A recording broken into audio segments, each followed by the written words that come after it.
Okay தானே? எனக்கு இந்த கல்யாணத்திலே இஷ்டம் இல்லை, இதுல ஃபர்ஸ்ட் நைட் வேறயா? ஏங்க, என்னங்க அமைதியா இருக்கீங்க? அப்போ உங்க மௌனத்தை நான் சம்மதம்னு எடுத்துக்கலாமா? சொல்லுங்க. ஈஸ்வரி, ம். சொல்றேன்னு தப்பா நினைச்சுக்காத. ஃபர்ஸ்ட் நைட்டை விடு, இந்த கல்யாணம் கண்டிப்பா நடந்தே தீரணுமா? என்னங்க? ஜோசியத்துல 1000 சொல்வாங்க, அது எல்லாத்தையும் உண்மைன்னு எடுத்துக்க முடியாதுல்ல. அப்புறம் எதுக்கு இதை போய் இவ்வளவு சீரியஸா எடுத்துக்கிட்டு இந்த கல்யாண ஏற்பாடெல்லாம்? உன் வீட்டில் உள்ளவங்களுக்கு கூட இதுல பெருசா விருப்பம் இல்லாத மாதிரி தான் தெரியுது.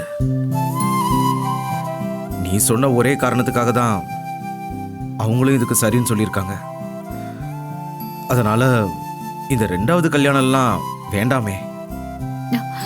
சரிங்க, நீங்க சொன்ன மாதிரியே வச்சுப்போம். ஒருவேளை ஜோசியர் சொன்னது உண்மையா இருந்தா,